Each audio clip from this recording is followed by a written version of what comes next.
I'm Adam. And I'm Acorn.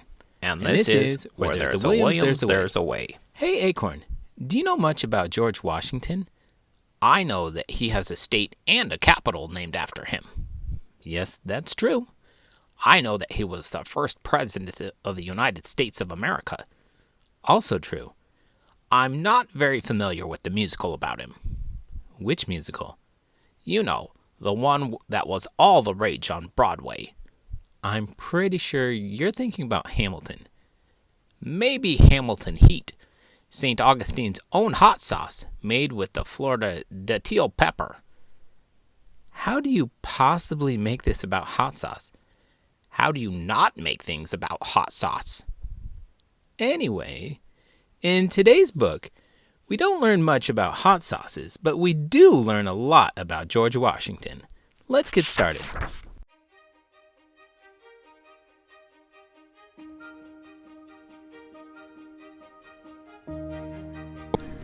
I Am George Washington by Brad Meltzer, illustrated by Christopher Eliopoulos. I am George Washington. You know what one of the hardest things in life is? Being the first. When you're the first to try something new, there's no one to show you the way. When I was little, I wasn't the first. I was the fourth of 9 children. That's a lot of brothers and sisters. How do you think I learned to deal with people fighting? When I was really little, I lived at a place called Mount Vernon, which had a huge river running through the backyard and unexplored forests in every direction. At 5 years old, this was the world I knew. If you wanted to explore the forest, you had to be the first one to go inside. Think you're brave enough to go in there, George? Not yet, but soon. People will tell you that I was a perfect boy. They'll say I didn't tell a lie after I chopped down a cherry tree. But that cherry tree story isn't true. Like most boys back then, I liked swimming, fishing, and riding horses. I was a decent athlete, but nothing spectacular. Mostly, I was an ordinary kid. I liked books, and I even liked to dance. I was great at it. In school, my best subject was math. I was pretty good at writing, but I was always a terrible speller. You spelled beginning wrong. Harvest too. Don't you realize I'm going to be one of the world's best leaders? I believe that almost as much as I believe you're a great dancer. But remember when I said it was hard to be the first? It's easier when there's someone showing you how it's done. This is my brother Lawrence. He was 14 years older than me. No one had a bigger impact on my life. What are you wearing? My military uniform, so I can fight for our country. You like it? It's amazing. I loved hearing the stories of his adventures. Thanks to my brother, I knew I wanted to serve in the military. Soon, though, I saw how uncertain life could be. When I was 11, my dad died. We couldn't afford proper schooling, so my brothers had to teach me at home. I didn't go to high school or college, but I was committed to learning and building myself. You spelled it wrong. Then I'll do it again. As a boy, I copied all the rules from a book of virtues. There were 110 in all. 11. Don't gnaw your nails. 12. Don't stand too close to people when talking, or you'll spit on them. 100. Don't use a fork or knife to clean your teeth. Instead, use a toothpick. The most important was the first one. Every action done in company ought to be done with some sign of respect. I guess that one covers spitting on people too. When I turned 15, my mother told me I needed to get a job. Since I was good at math and precision, I became a surveyor, someone who explores large areas of land to find their boundaries. At 16, I went with a wealthy family called the Fairfaxes to survey the Blue Ridge Mountains and the Shenandoah Valley. There were no roads. I had no idea that our first president didn't go to high school or college. I thought those were prerequisites. According to Article 2 of the U.S. Constitution, the president must be a natural-born citizen of the United States, be at least 35 years old, and have been a resident of the United States for 14 years. You just knew that off the top of your head? Maybe.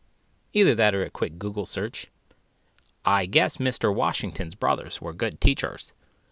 I think we all know that he turned out just fine. And getting his first job when he was 15?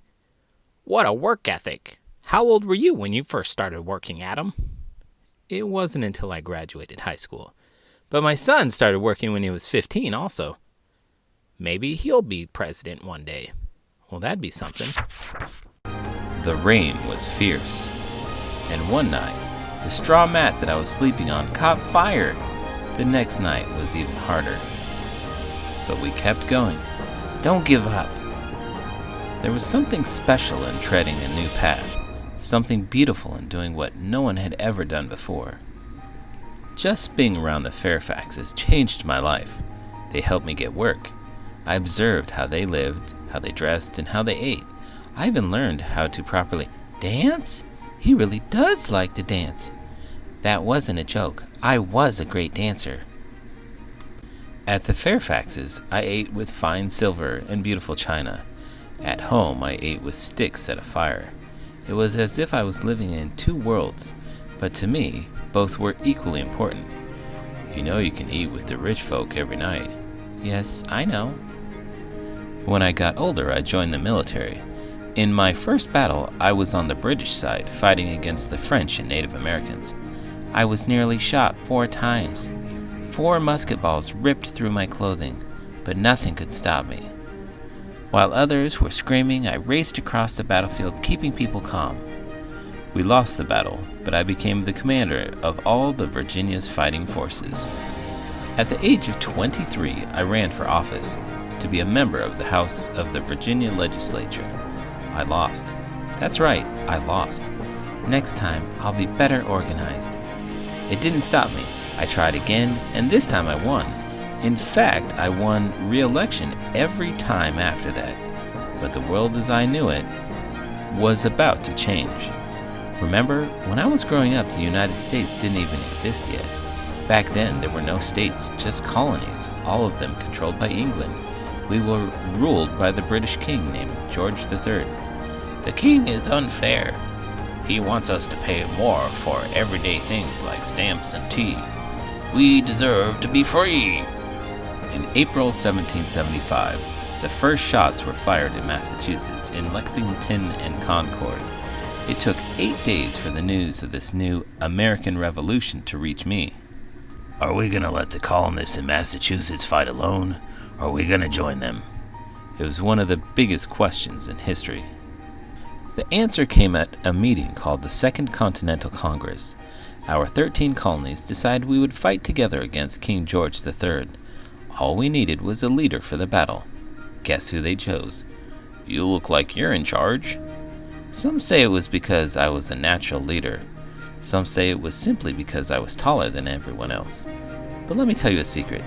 I was the only one wearing a military uniform. It wasn't an accident.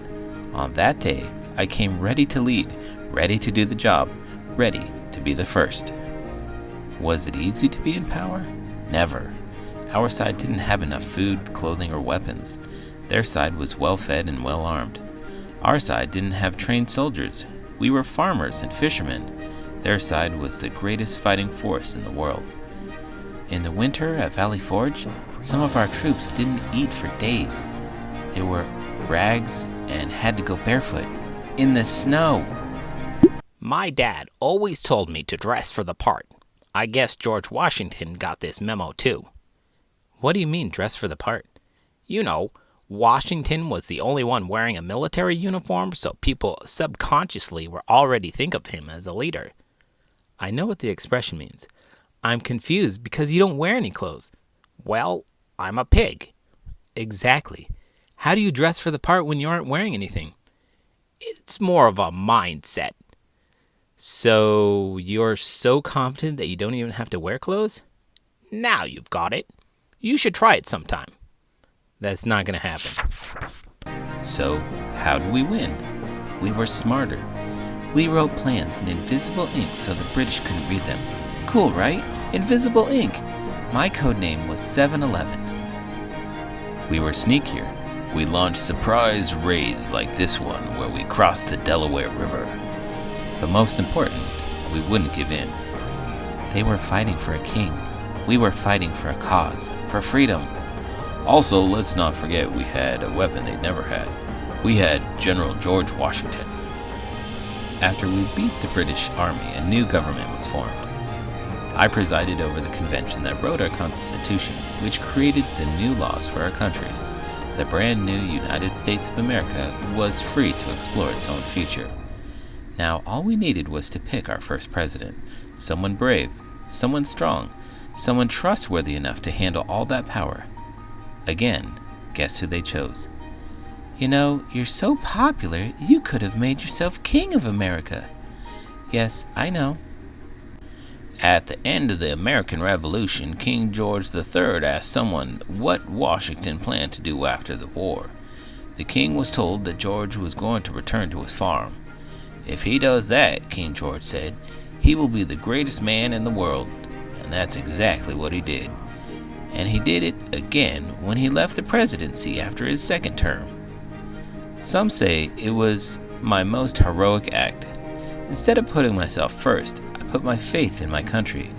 I put my faith in you. In life, there are many ways to lead. You can be a quiet leader, a tough leader, a bold leader, but leadership isn't about being in charge. It's about taking care of those in your charge. When you're in a position of power, always look out for those who put their faith in you, and always forge your own road. Because sometimes the most important trail is the one no one has ever taken before. When you do those things, you will clear a path that will lead the way for others. Every year, we still celebrate his birthday. President's Day is a national holiday. He's got the only state named after a president. He was even on one of our country's first postage stamps. People think he wore a wig, but he never did. He powdered his hair white, which was the style back then. I just like that he wore fake teeth. They weren't made of wood though, they were made of ivory. Grouse! You can see them at Mount Vernon. Leadership doesn't come from charisma or personality. It comes from courage. The courage to do what's right, the courage to serve others, the courage to go first. I am George Washington. Today they call me the father of our country. I have the courage to do what no one's done before. Do you really think that bravery is such an important trait for presidents? I think that being the president is one of the hardest jobs in the world. Good presidents try to do what they can to help the people. Great presidents set aside their own personal agenda to make this happen. What do you mean? It is an impossible task to make everyone happy at once.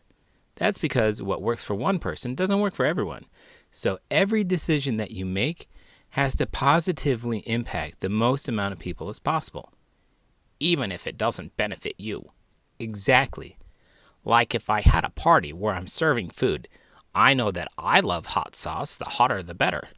Okay, but not everyone likes hot sauce for some reason. True. So I have to decide what is going to make the most people happy. Now you've got it. Because you can't make everyone happy. So what you're saying is that to be a great leader, you have to make the most people happy and upset the least amount of people. Absolutely. And to do that, you should probably provide the widest variety of hot sauces as possible in every situation. Not quite. If you want to make this guy happy, please make sure to give this video a thumbs up and subscribe to the channel. I'm Adam. And I'm Acorn. And this is Where There's a Williams, There's a Way. I hope I shall always possess virtue enough to maintain the character of an honest man. George Washington. Timeline: February 22nd, 1732. Born in Westmoreland County, Virginia. April 12th, 1743. Father died. 1748. Joined Lord Fairfax to survey Shenandoah Valley. July 1752. Brother Lawrence died. 1754 to 1763. French and Indian War. January 6, 1759. Married Martha Dandridge Custis. April 1775. Battles of Lexington and Concord start American Revolution. June 15, 1775. Named Commander-in-Chief of the Continental Army. December 25th through 26th, 1776. Crossed the Delaware River.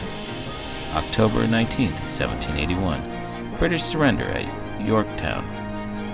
April 30th, 1789. Inaugurated as first U.S. President. December 14th, 1799.